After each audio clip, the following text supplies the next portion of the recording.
Welcome to the DOGE Diaries, diving deep into government efficiency. Today, we're tackling some heavy stuff, sustainable urban farming, how DOGE might play a role, and, well, all the craziness that's been happening in the news lately. Buckle up. Yeah, it's a lot to unpack, right? I mean, urban farming sounds cool and all, but how does that even connect to all this other stuff we're hearing about? Exactly. I'm all for sustainable practices, but the leap from that to a centralized data system like DOGE, it feels like a huge jump. Are we sure this is even the right approach? Well, think about it this way.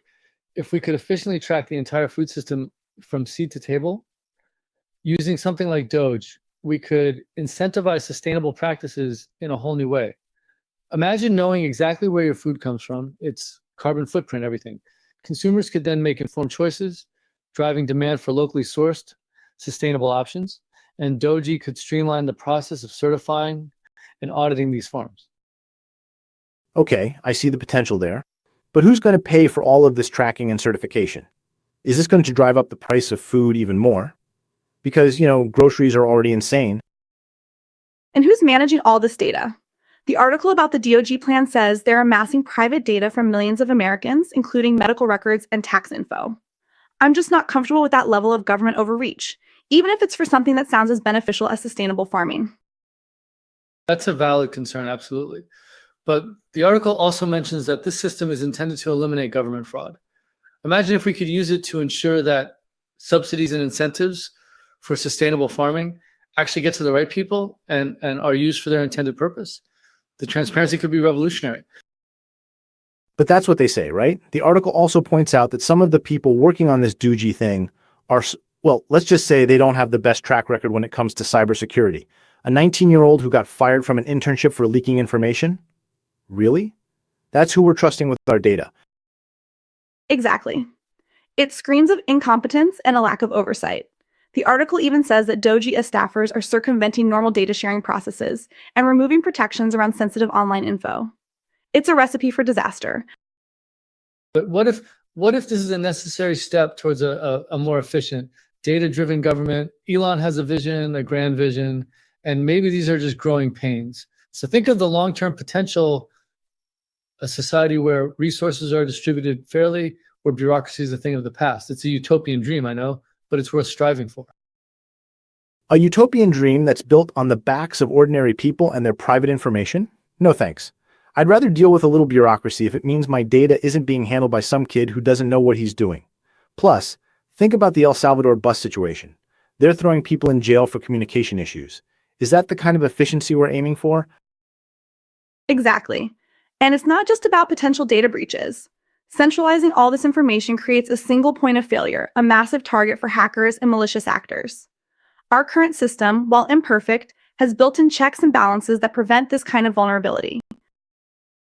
Okay, I hear you. The security concerns are definitely valid, especially given the reports of staffers failing to follow protocol. But let's not throw the baby out with the bathwater. Could we perhaps explore a more decentralized approach? Instead of a single mega web, maybe a network of smaller, more secure databases connected by DOGE. That way, we could still leverage the benefits of data tracking without the same level of risk. Maybe. But even then, who decides what data gets collected, how it's used, and who gets access to it? I don't trust politicians to make those decisions fairly. And what about the Supreme Court case the article mentions? They're trying to bypass established data sharing protocols. That's not a good sign. It's definitely not. It's a blatant attempt to circumvent the existing legal framework. We have a system in place for a reason, and we shouldn't be so quick to dismantle it in the name of efficiency. But what if that system is inherently inefficient and inequitable? What if it's actively preventing us from addressing pressing issues like climate change and food insecurity? Maybe a bold, albeit risky, move like this is exactly what we need to shake things up and force us to rethink our approach. Shake things up for whom? The wealthy elite? Because that's who always seems to benefit from these big sweeping changes. I'm worried this will just widen the gap between the haves and the have-nots. And look at what's happening with the Fed and Trump's tariffs. The Fed is warning of stagflation risks because of these tariffs. If the economy tanks, how are we supposed to invest in sustainable farming initiatives? It feels like we're focusing on the wrong problems. But maybe a decentralized financial system, potentially facilitated by DOGE, could insulate us from these kinds of economic shocks. Imagine a world where local communities control their own currencies and resources, less reliant on the whims of global markets and political instability. That sounds nice in theory, but how would that even work in practice? People still need to buy gas and medicine, which are priced in dollars. How do you escape that system? Exactly. And the article about the Fed holding rates steady highlights the uncertainty surrounding Trump's trade policies. The Fed chair is saying they don't have the tools to fix supply chain problems caused by the trade war. How is DOGE supposed to solve that? Okay, the trade war is a mess, no doubt. But let's bring it back to urban farming. Imagine if we could use DOGE to create a local food marketplace, connecting farmers directly with consumers and businesses. This would cut out the middleman, reduce transportation costs, and boost the local economy. It could even incentivize farmers to adopt sustainable practices by offering them premium prices for eco-friendly products.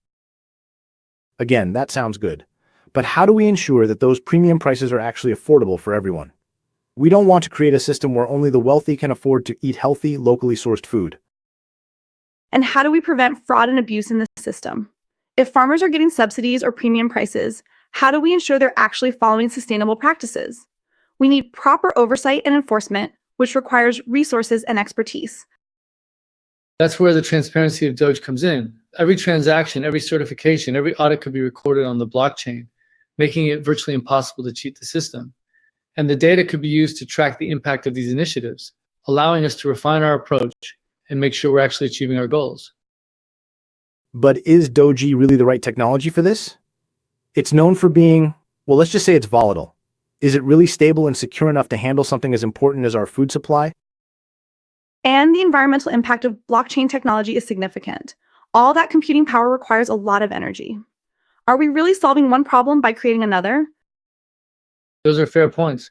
But technology is constantly evolving. There are newer, more energy efficient blockchains emerging all the time. And DOGE itself is working on improving its sustainability.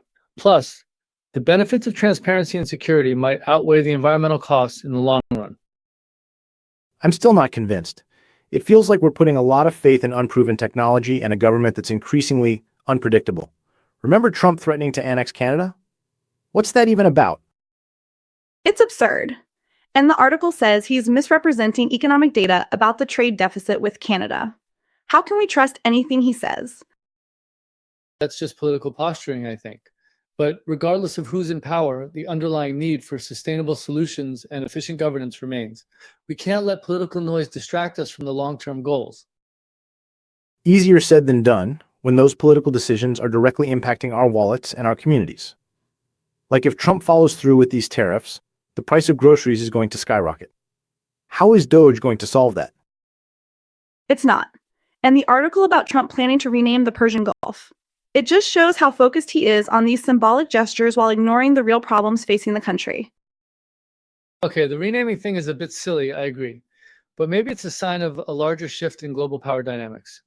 And maybe DOGE could play a role in navigating that shift by facilitating international trade and cooperation in a more transparent and equitable way. I don't know, man. It feels like we're grasping at straws here. DOGE is just a tool, and it can be used for good or for bad. It all depends on who's in control and what their agenda is. Exactly. And given the current political climate, I'm not optimistic about DOGE being used for the benefit of ordinary people.